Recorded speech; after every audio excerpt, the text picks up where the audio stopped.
Жашоонун булагы бир жылдыз. Күн.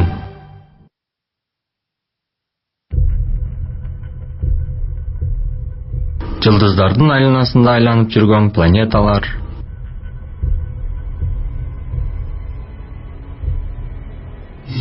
Асманда учуп бараткан метеорлор.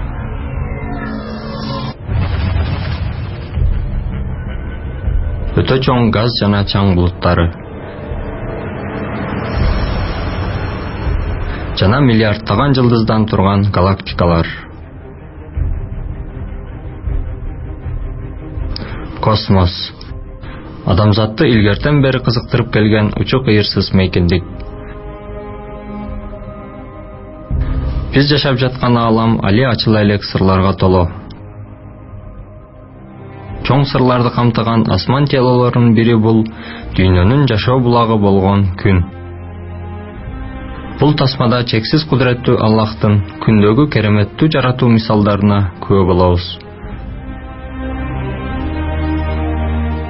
Учурдагы өнүккөн технология менен ааламдын белгисиз тараптары бир-бирден ачыкка чыгууда. Саны 100 миллиардтан ашкан галактикалар жер жүзүндөгү бүт кумдардан да көп санда жылдыздарды камтышат. Галактикаларда планеталар сыяктуу бир орбитада кыймылдашат.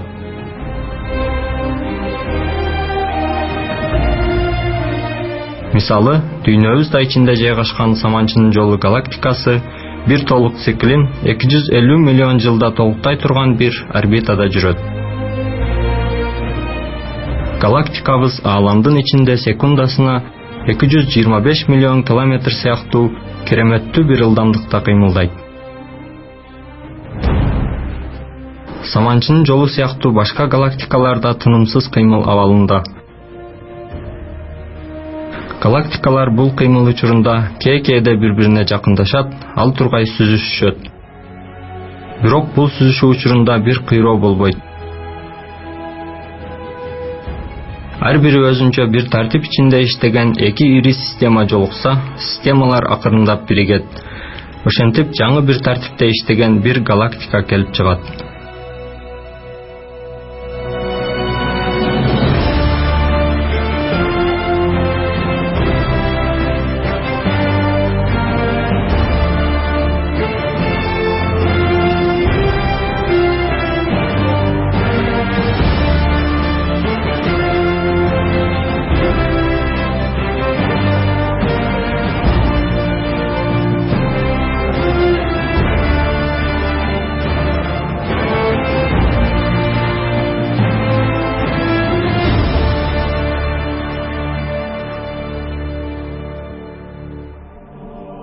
Мунун себеби галактикаларда жайгашкан асман телолорунун арасындагы аралыктардын өтө кылдат тартипке салынган болушу.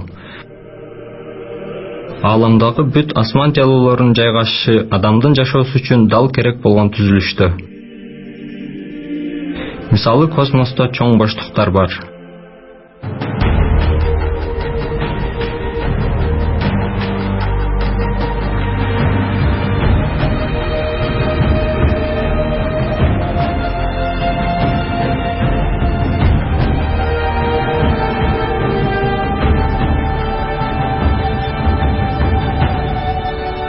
Америкалык астроном Джордж Гринштейн симбиотикалык аалам аттуу китебинде асман телолор арасында белгилүү аралыктардын болушунун мааниси жөнүндө мындай дейт.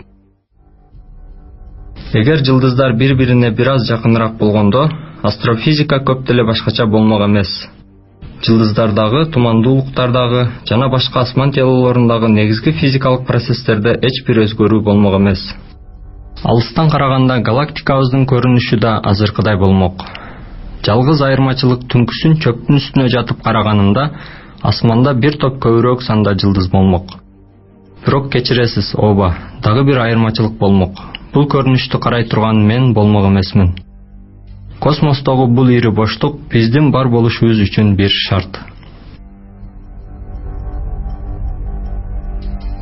Андан да терең изилдөөлөр жасаган илимпоздор асман телолорунун арасындагы аралыктардан тышкары кылдат тең салмактуулук мисалдарын да аныкташкан. Илим чөйрөлөрү да эми аалам адамга негизделген бир максатка ээ деп ойлоп башташты. Башкача айтканда, аалам максатсыз пайда болгон эмес, бир максаты бар. Ааламдагы бүт физикалык тең салмактуулуктар адам жашоосу үчүн өтө кылдат тартипке салынган.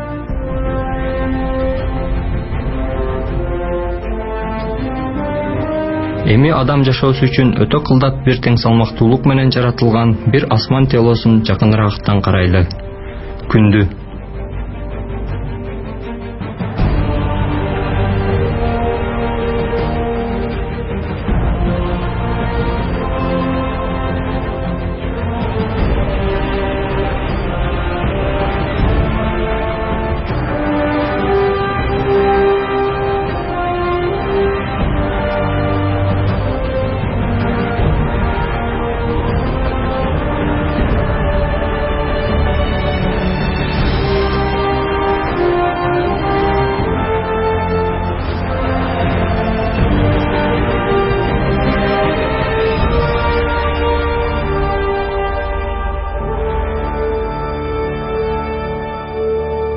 Куулган шайтандан Аллахка курбуланам.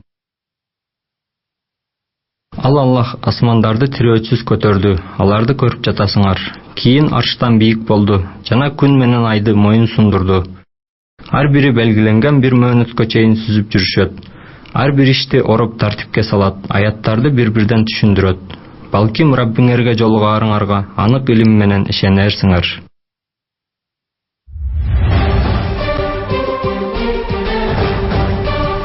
Күндөгү кылдат өлчөм. Эскертүү. Бул тасмада берилген сандардын бирөөсү да кокустан тизилип калган сандар эмес. Ар бир сандын жер бетинде жашаган ар бир жандык үчүн өтө чоң мааниси бар.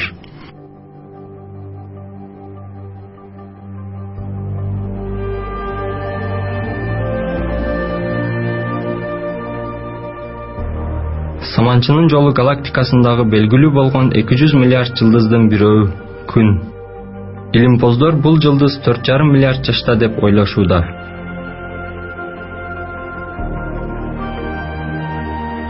Бирок анын тарыхы андан да эски убактарга таянат.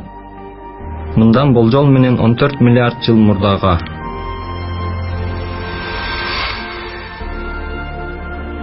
Али эч нерсе, таптакыр эч нерсе жок бир убакка. Ошол кезде болгон чоң жарылуу али боло электе, ал жана башка бүт жылдыздардын тагдыры, кайсы атомдорду булак катары колдонуп кантип энергия чыгарары, кайсы баскычтардан соң өлөөрү белгиленген. Күндүн тагдыры болсо бир жагынан башкалардан айырмаланган эле.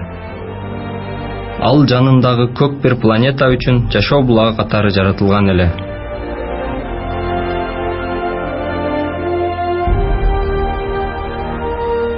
Аллах ааламдын тагдырын али бул окуялардын бирөөсү да боло электе белгилеп жараткан. Күн Саманчынын жолу галактикасынын борборунан 26 000 жарык жылы алыстыкта, саатына 792 000 километр ылдамдыкта кыймылдайт.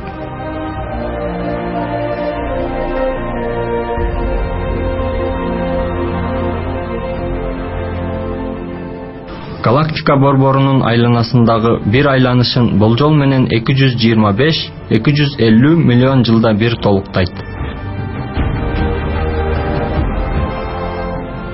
Айланасында тынымсыз жылуулук менен жарык чачкан бул жылдыздын диаметри дүйнөнүн диаметринен 109 эсе, көлөмү дүйнөнүн көлөмүнөн 1,3 миллион эсе, салмагы болсо дүйнөдөн толук 333 000 эсе чоң.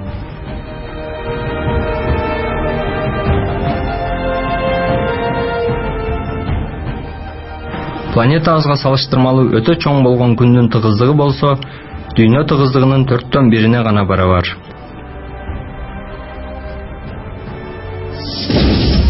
Өтө ысык жана күйүп жаткан кээ бир газдардан турган күндө кээде чоң жарылуулар болот. Бул жарылуулар ушунчалык күчтүү болуп, дүйнөбүздүн 40-50 эсесине барабар жалындардын чыгышына себеп болушат.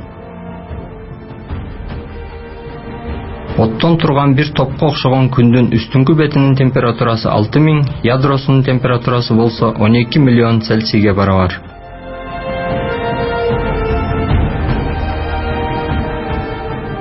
Бул өзгөчөлүгү менен күн ири бир энергия чыгаруу борбору болуп саналат.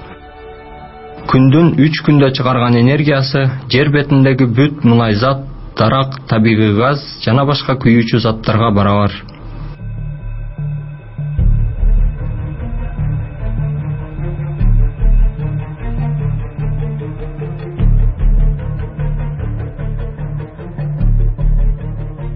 Бирок күндөн чыгарылган энергиянын 2 миллиондон бири, өндүрүлгөн жылуулуктун болсо 2000ден бири гана жер бетине жетет.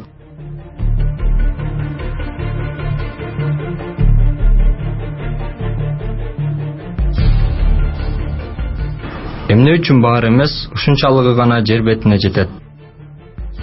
Бул чоңдук жер бетинде жашоонун болушу үчүн жаратылган атайын өлчөмдөрдүн бирөөсү гана. Күндөн бизге жеткен белгилүү сандагы энергия урматында түндөрүбүз жарык болуп, жер бети жылынууда жана жандыктар азык таба алышууда.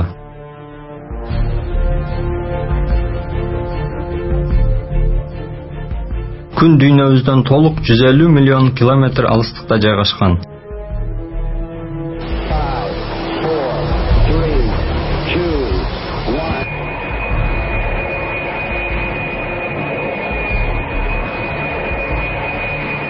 Эгер мүмкүн болгондо күнгө космос унаасы менен 5000 жылга созулган бир сапардан соң гана жете алмакпыз. Ал эми күндөн келген нурлар болсо бул аралыкты болгону 8,5 мүнөттө басып өтүп планетабызга жетет.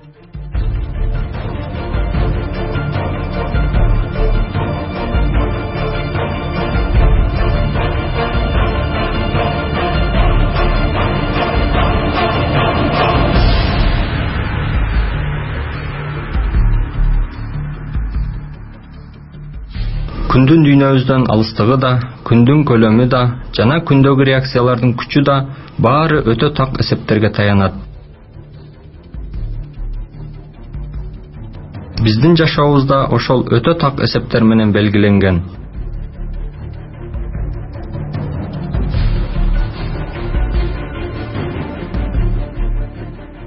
Бүт бул чоңдуктардагы кичине эле бир өзгөрүү дагы жер бетиндеги жашоонун жок болушуна себеп болот.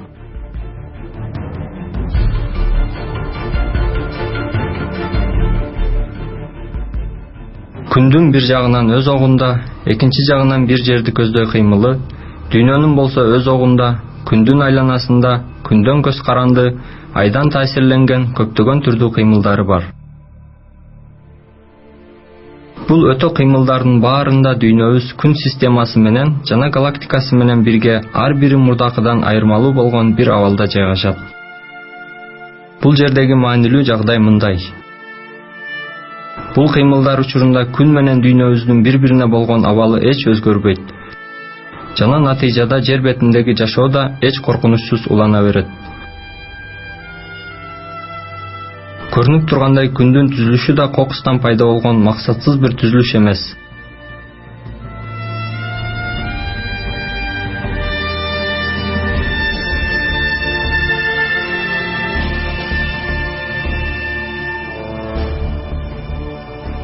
Тескерисинче, Аллах күн менен ай белгилүү бир эсеп менен деп Куранда бизге билдиргендей, Аллах бул жылдызды адам жашоосу үчүн өзгөчө абалда жараткан.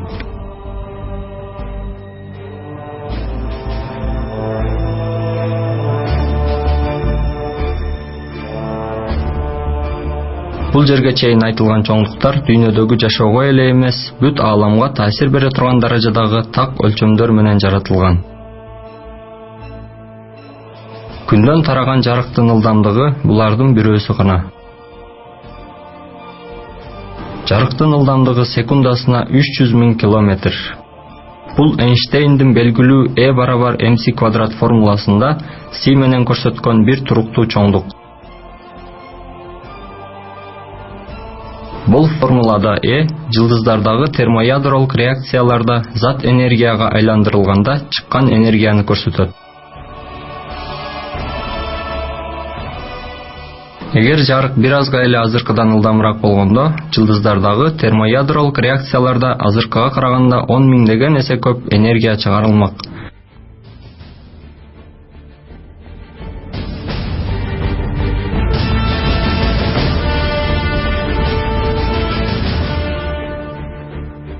Натыйжада жылдыздардын ядросундагы энергия өтө бат түгөмөк жана ааламыбыз миллиондогон жыл мурда караңгылыкка чөмүлмөк. Жарык азыркыдан бир азга жайыраак болгондочу?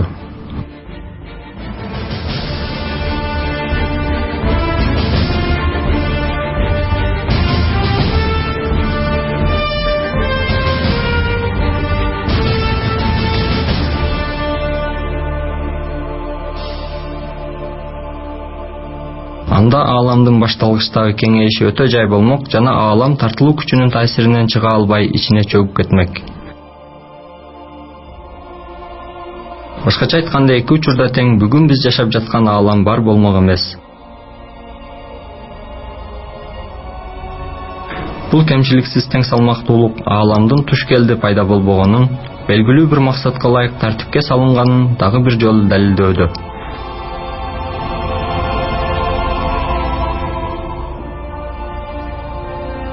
Астрофизик Уильям Пресс Nature журналындагы бир макаласында жазгандай, ааламда акылдуу жашоонун келип чыгышын колдогон чоң бир долбоор бар.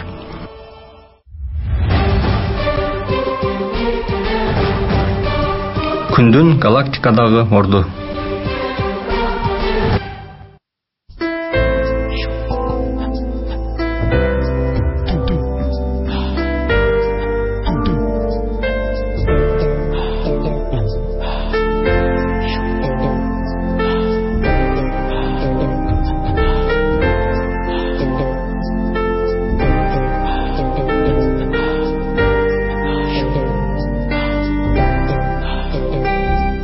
Белгилүү болгондой, Саманчынын жолу галактикасы спираль формасындагы бир түзүлүшкө ээ.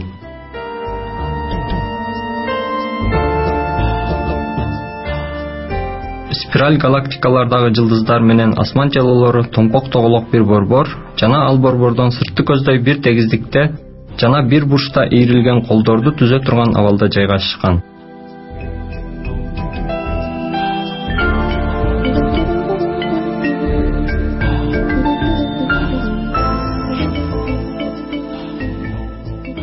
Борбордон чыккан ал спираль колдордун арасында калган космос боштугунда болсо кээ бир жылдыз системалар болот. Бирок алардын саны өтө аз, дээрлик жокко эсе.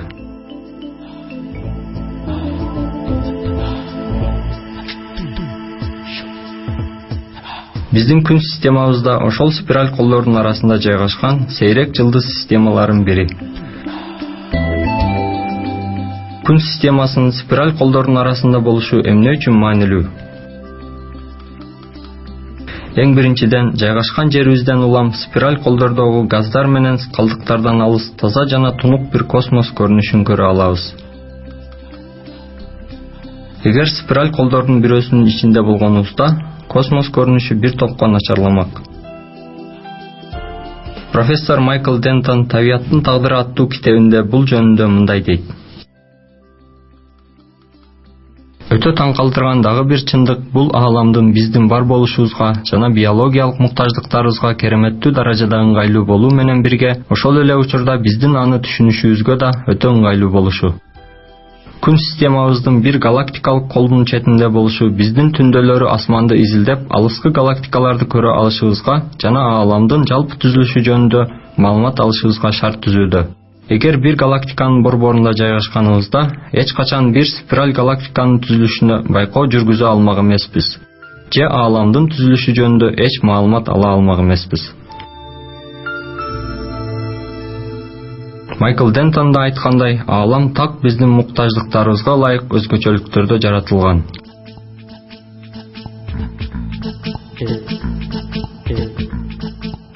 Көңүл буруу керек болгон дагы бир жагдай болсо, бул күн системабыздын галактикалык колдун четинде, башкача айтканда, Саманчынын жолу галактикасынын так борборунда эмес, четинде жайгашышы.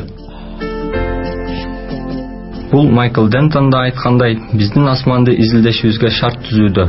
жана эң негизгиси аалам жөнүндө маалымат алышыбызга мүмкүндүк берүүдө.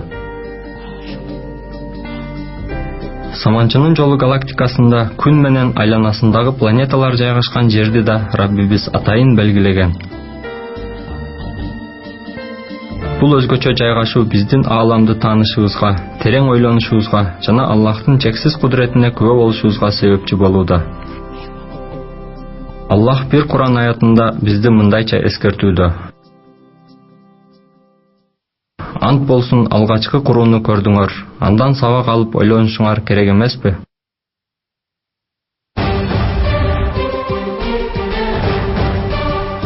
Планеталарды чогуу кармап турган күч.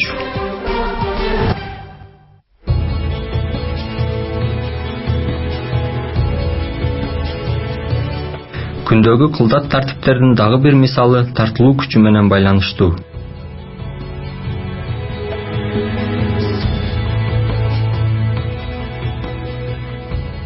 Күндүн тартуу күчү дүйнөнүн тартуу күчүнүн толук 28 эсесине барабар. Планеталарды тышкы космоско чачылып кетишинен коргогон күч бул күндүн тартуу күчү менен планетанын борбордон качма күчү арасындагы тең салмактуулук. Күн күчтүү тартуу күчү менен бүт планеталарды тартат. Алар болсо айлануудан келип чыккан борбордон качма күчү менен ал тартылуудан кутулушат.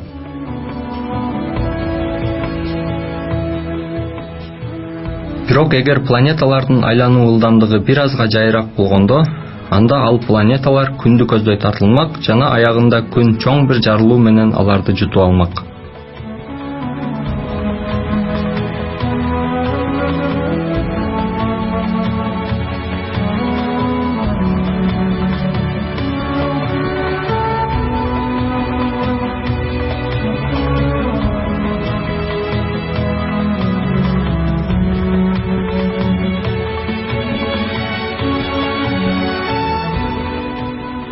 Мунун тескериси да болушу мүмкүн эле. Эгер планеталар батыраак айланганда, күндүн күчү аларды кармап калууга жетмек эмес жана планеталар тышкы космоско чачылып кетишмек. Бирок бул саналгандардын бирөөсү да болбойт жана бүт планеталар өз окторунда сапар кылышат. Аллах Куранда бул чындыкты Ясин сүрөсүндө 1400 жыл мурда бизге кабар берген. Ар бири бир орбитада сүзүп жүрөт. Мына ушул жерде төмөнкү чындыкка көңүл буруу керек. Дүйнөбүздүн укмуш чоң бир массага ээ жана энергия булагы болгон күндөн алыстыгы дал керек болгондой аралыкта. Мунун натыйжасында күйгүзүүчү жана жок кылуучу таасиринен да корголот, пайдалуу энергиясынан да керегинче пайдаланат. Күндүн урматында камсыз кылынган бул кылдат тең салмактуулукту ачкан Кеплер, Галилей сыяктуу астрономдор болсо, бул системанын апачык бир долбоорду көрсөтөөрүн жана Аллахтын ааламды башкарып тураарынын бир далил экенин айтышкан. Күн системасынын түзүлүшү жөнүндө маанилүү ачылыштар жасаган жана жашап өткөн эң улуу илимпоз деп кабыл алынган Исаак Ньютон болсо, мындай деп жазган: Күндөн, планеталардан жана кометалардан турган бул өтө кылдат система акылдуу жана кудуреттүү бир заттын максатынан жана өкүмдарлыгынан гана келип чыгышы мүмкүн. Ал булардын баарын башкарып турат жана ошол өкүмдарлыгынан улам ал жогорку кудуреттүү Рабби деп айтылат.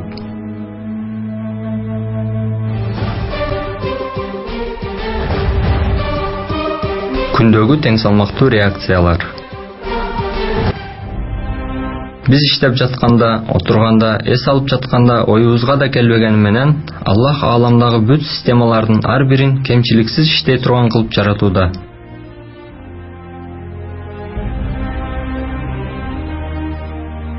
Жашообуздун уланышы үчүн болуп жаткан процесстердин баары Аллахтын башкаруусунда. Күн сиз көзүңүздү ачып жумганга чейин 564 миллион тонна суутекти 560 миллион тонна гелийге айлантат. Калган 4 миллион тонна суутекти болсо энергияга айлантат. Күн 1 секундада өндүргөн бул энергия адамзаттын цивилизация башталгандан бери колдонгонунан да көп.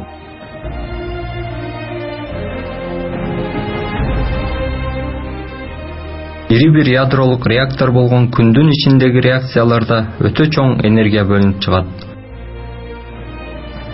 Мына ушул жерде Аллахтын чексиз күчүн жана ааламдагы ар бир атом жана ал атомдун ичиндеги протон, нейтрон сыяктуу бөлүкчөлөрдү да башкарып турарын көрөбүз.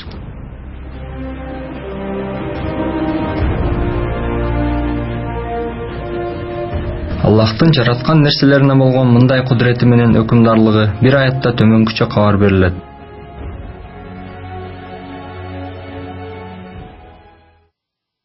Сен ичинде болгон ар кандай абал, ал жөнүндө Курандан окуган бир нерсе жана силер жасаган ар кандай иш болсун, силер ал ишке абдан берилип жасап жатканыңарда биз силердин үстүңөрдө күбө болуп турабыз. Жерде жана асманда тырмактай болгон эч бир нерсе Раббиңден алыста калбайт. Мындан кичинекейиреги да, чоңураагы да баары китепте. Күн бир секундада экинчи дүйнөлүк согушта Нагасакиге ташталган атом бомбасынан 100 миллиондогон эсе көп энергия өндүрөт.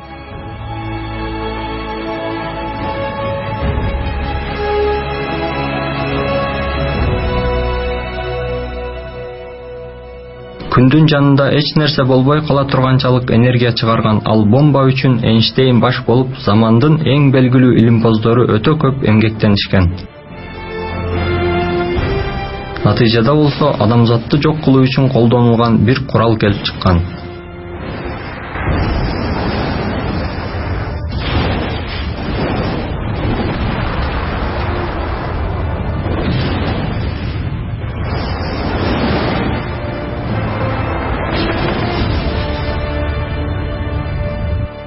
Ал эми Раббибиз болсо ири бир энергия булагын бизден эч кандай эмгек талап кылбастан жаратууда. Зыян тийгизишинин алдын алып тынымсыз пайдаланышыбызга шарт түзүүдө.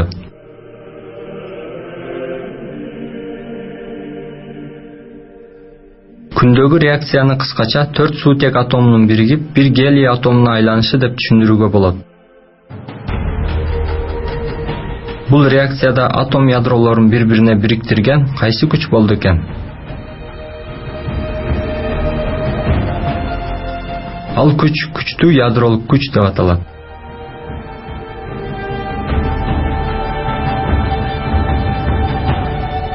Бирок изилдөөлөр күчтүү ядролук күчтүн бул ишти кылуу үчүн дал талап кылынгандай чоңдукта экенин көрсөттү.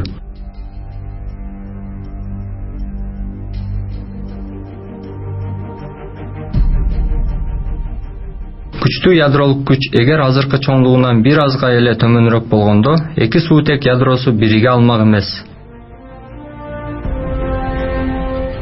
Жакын келген 2 протон заматта бири-бирин түртүп, натыйжада күндөгү ядролук реакция башталбай жатып бүтүп калмак.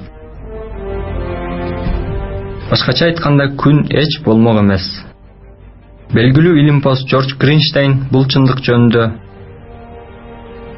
эгер күчтүү ядролук күч бир азга эле алсызыраак болгондо, анда дүйнөнүн жарыгы эч качан күймөк эмес дейт. Күчтүү ядролук күч бир аз күчтүүрөөк болсо эмне болмок? Анда бир протон менен бир нейтрондон турган дейтрон эмес, 2 протондуу дипротон пайда болмок. Анда күндүн күйүүчүсү өтө күчтүү болуп калмак. Бул күйүүчү ушунчалык күчтүү болуп, күн менен ага окшогон башка бүт жылдыздар бир канча секунда ичинде абага учушмак.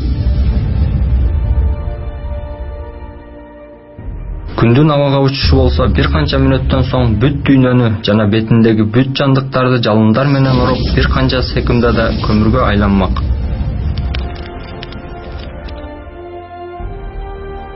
Бирок улуу жаратуучубуз Аллахтын мээрими менен күчтүү ядролук күчтүн күчү дал талап кылынгандай деңгээлде жана күн тең салмактуу бир реакция жасайт. Башкача айтканда, акырындап күйөт.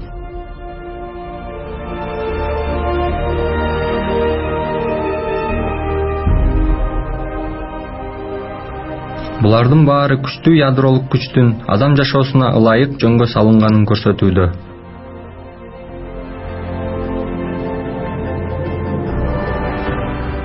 Эгер ал күчтүн чоңдугу башкачараак болгондо, күн сыяктуу жылдыздар же такыр пайда болмок эмес, же пайда болгондон кийин кыска убакыт ичинде коркунучтуу бир жарылуу натыйжасында жок болушмак.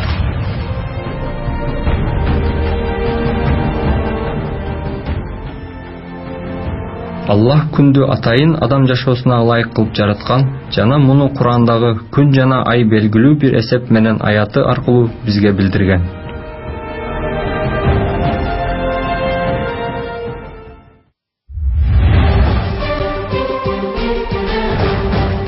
Күн жана дүйнөдөгү коргоочу өзгөчөлүктөр. Аллах дүйнөнү күн сыяктуу ири бир энергия булагынын жок кылуучу таасирлеринен корголо турган кылып жараткан.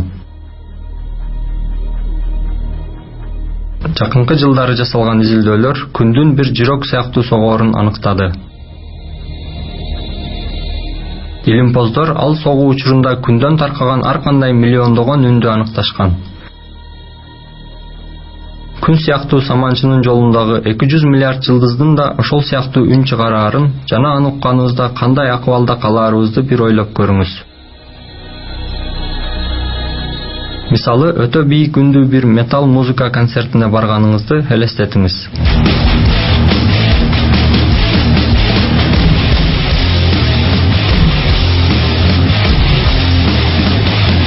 Бирок кулактарыбыз ал дөв үн булагынан чыккан бир нотаны да укпайт. Себеби чыккан үндөрдүн толкунчуштугу төмөнкү угуу чегибиз болгон 20 герцтен бир топ ылдыйда, 1 менен 4 миллигерц арасында. Ал үндү уга албайбыз.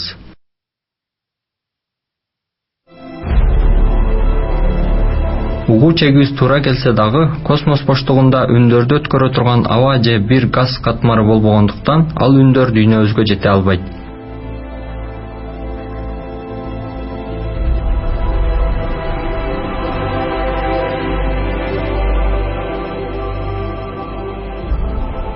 Күндөн чыга турган үндү 20 000 менен 40 000 эсе чоңойтсок, шыбыроодон да алсыз бир үн келип чыгат.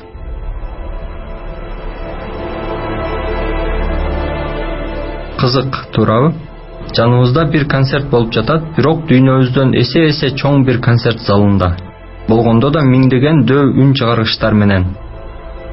Биз болсо Аллахтын теңдешсиз жаратуусу урматында аны байкабайбыз дагы. Дүйнө тынымсыз күндөн келген жогорку энергиялуу бөлүкчөлөрдүн бомбалоосуна туш болууда.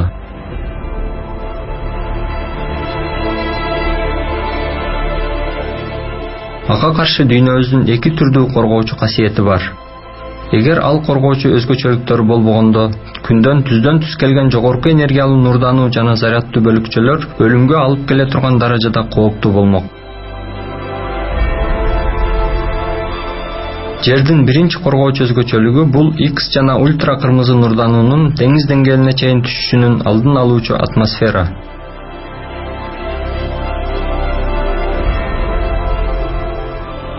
Күндөн келген энергиялуу бөлүкчөлөр атмосферадагы молекулаларды сүзгөндө жутулуп кетишет.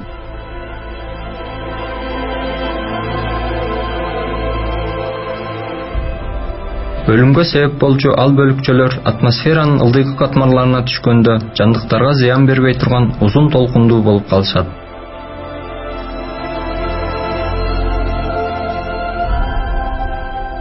Экинчи коргоочу өзгөчөлүк болсо, бул жерди ороп турган магниттик талаа. Жер магниттик талаа урматында күн шамалы абалында күндөн келген зарядтуу бөлүкчөлөрдөн жандуу организмдерди коргойт. Күндө өтө чоң жаркыроолор болсо дагы, ал магниттик калкан кызматын аткарат.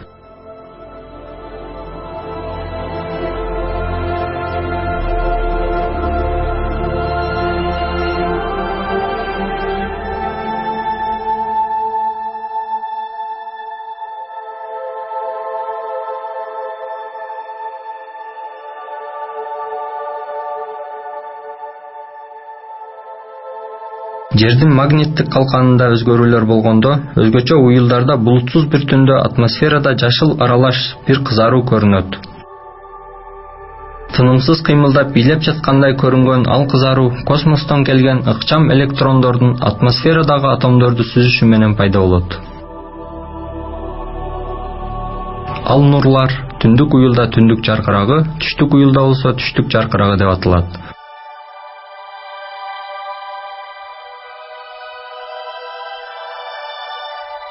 Аллах бизге уюл жаркырактары аркылуу өтө зыяндуу нурларды кооз бир нур шоу менен кандайча зыянсыз кылып койгонун көрсөтүүдө.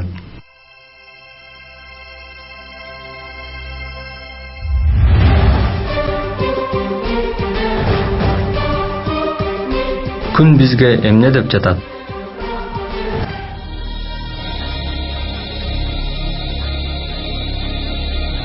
Күндүн космостогу жайгашышы жана планеталарды чогуу кармап турушу, жерди жылытышы, чыгарган нурлардын өзгөчөлүктөрү, ал нурлардын жандыктар үчүн өтө зор мааниге ээ болушу ааламдын жандыктар жашаш үчүн жаратылганын көрсөтүүдө. Илим чөйрөлөрү да ааламдын адамга негизделген бир максатка ээ экенин айтып башташты. Башкача айтканда, аалам максатсыз эле пайда болгон эмес, бир максаты бар. Күндөгүлөр баш болуп, ааламдагы бүт физикалык тең салмактуулуктар адам жашоосу үчүн өтө кылдат тартипке салынган. Ааламдагы ар бир өзгөчөлүк адамдын жашоосун көздөгөн бир максатта долбоорлонгон. Аллах бүт нерсенин өкүмдары экенин бир аятта мындайча кабар берет. Кайыптын ачкычтары анын кабатында, андан башка эч ким кайыпты билбейт. Кургактыктагы жана деңиздеги бүт нерсени ал билет. Анын кабары болбостон бир жалбырак да түшпөйт. Кара жер койнундагы бир даанадан болсун, бардык суулуу же кургак нерселер болсун, бардыгынын кабары анык китепте бар.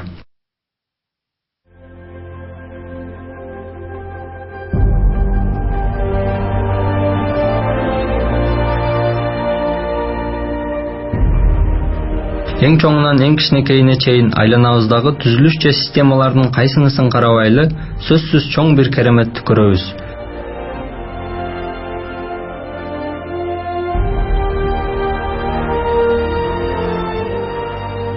Эң негизгиси ал кереметтерди байкай алуу керек. Себеби бир керемет канчалык ачык жана чоң болбосун, ал кереметтин негизинде Аллахтын бар экенине жана чексиз улуулугуна бара алуу ыймандууларга гана тиешелүү бир өзгөчөлүк.